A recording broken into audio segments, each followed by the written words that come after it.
Hello everybody, welcome to Savage Ink Studios. I'm your host, Ink, and today, before I get started with our story time, I wanted to put up an actual picture of the finished piece that I'm going to be working on in this video, because I'm only doing a speed paint of the face today, because the snakes, or the hair, for this piece actually took me several hours over the course of multiple days, so there was not really a reasonable way for me to record the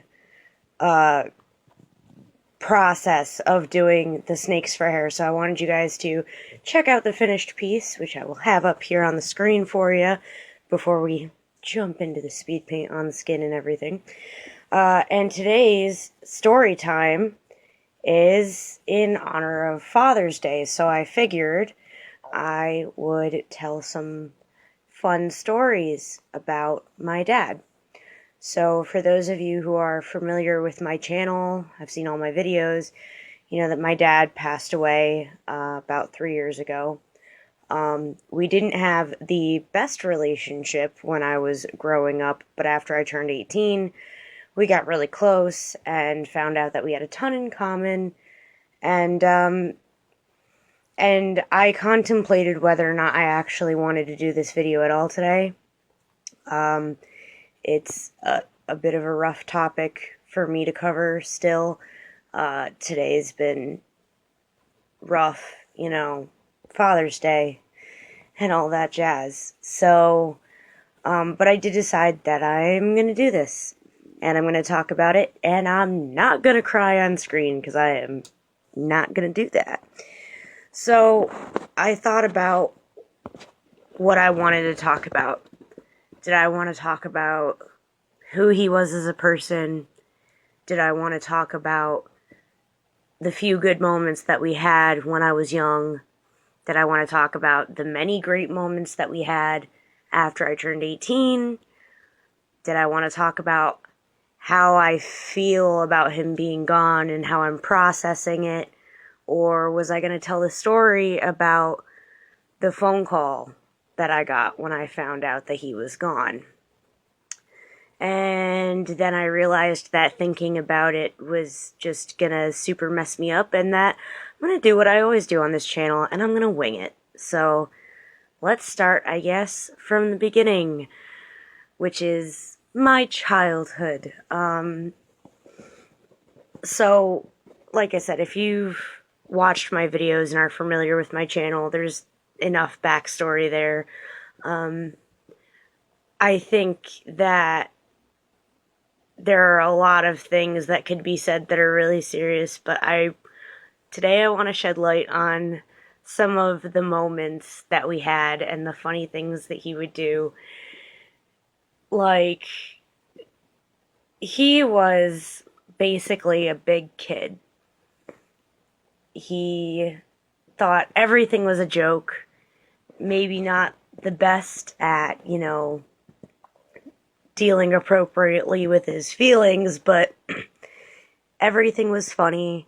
And if you were in the middle of talking and a phrase that you said reminded him of a song, he would just burst into song, which little kid me hated. I thought it was the most annoying thing ever, and now I do it. So that's something that I picked up on from him. But a couple examples of him just being a big kid and looking for the fun in things, even though he probably didn't think about the potential consequences. So he used to get fireworks out of state when we were on vacation, and then he'd bring them back to where we lived and set them off, because we lived in a really suburban area with, you know, you couldn't see the neighbor's house from our house, so the likelihood that someone was going to call the police for fireworks was, you know, less than likely.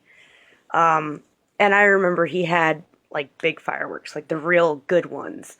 And I had been standing in our backyard watching, and one of the bottles that he had set it up in tipped over, snaked through the grass, and blew up right in front of my face.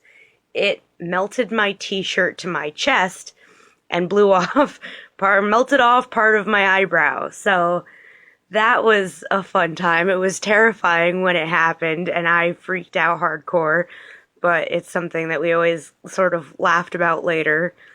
Probably shouldn't have, but we did. And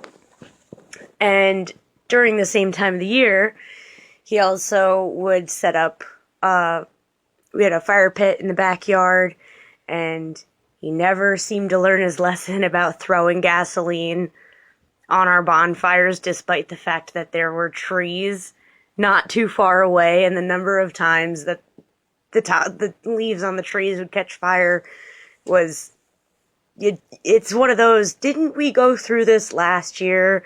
Like, haven't you learned your lesson, you know? So in my last straw video, I covered me and my dad after I turned 18 and realized how much we had in common. We both really liked the game Magic the Gathering. So whenever his wife Vanessa was away on scrapbooking retreats, I would go over to my dad's house and we would pull out the Magic cards and play and drink shock top beers, despite the fact that I am not a beer drinker. Even before I was sober, I was not a beer drinker. I've always been the hard liquor type, and beer, just like the carbonation makes my stomach like swell up and it's uncomfortable, and I just don't like the way it tastes. But when me and my dad would hang out, we would drink shock top beers and play Magic the Gathering. And that was like our thing, you know, but it was our secret sneaky thing because his wife couldn't know, because his wife didn't want him playing the game because she didn't like it, because she was like fake Christian or whatever. So when I was working at a pet store, my building was right next to his job, and he worked for the state. So we would set it up so that he would get his lunch break at the same time as me, and we would go out and get food together, and he would always pick like the weirdest restaurants that had like the funkiest foods, and I really didn't think that he was that like well-rounded, I guess, because every time that we went, he would get something totally normal, but everything on the menu had like options for really weird stuff. So one time, he was on his lunch break. I was off work. I wasn't working that day. But he was on his lunch break, and he decided to take me to this, you know, little diner thing for lunch, right? So we go to this diner place for lunch. Food was okay. Nothing spectacular. Weird. Nothing spectacular. And, you know, we had a good time, and we talked and caught up on life and whatever. And then the check comes. And my dad reaches into his pocket, and his face just goes slack. Like the, oh no, I done fucked up look. And I'm like, what? And he's like, I forgot my wallet at home. Now, this restaurant was a good 40 minutes away from where he lived, and probably like 20 minutes from his job, which he was on his lunch break for. He only had like an hour. And he tells the restaurant staff, like, look, I'm really sorry. I forgot my wallet. Can I please go home and get it? And the owner's like, well, you have to leave something if you don't want us to call the cops. Like, you have to leave something so that we know that you're coming back. And he's like, okay. So he takes off his wedding ring and he puts it on the counter. And he said, oh, and you can keep my daughter too. And I'm just like, wait, what? I can't go home? And he's like, no, you have to wait and make sure that nobody steals my wedding ring because Vanessa would kill me. And I'm just like, wow, okay.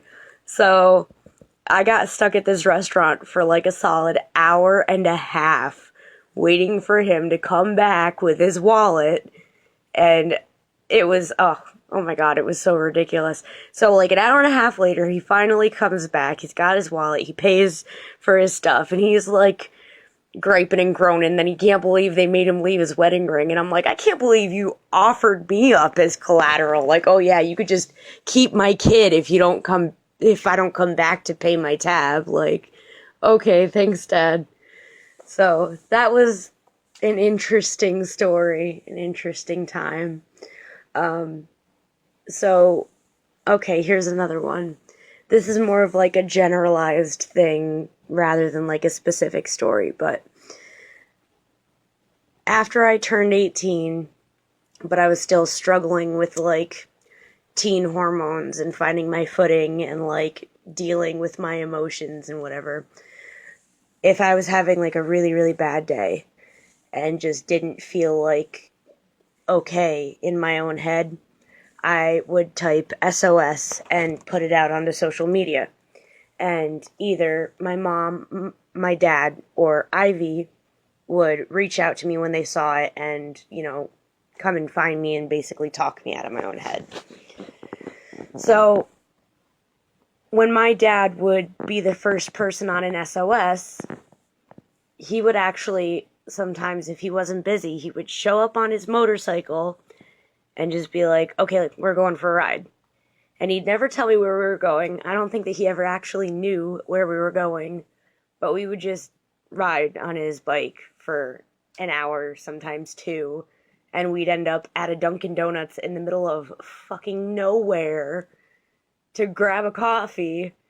And I remember the first time, I'm just like, wait, this is just like a pit stop, right? Or is this actually where we're going? Is this where you wanted to take me? He's like, yeah, I figured we could grab a coffee.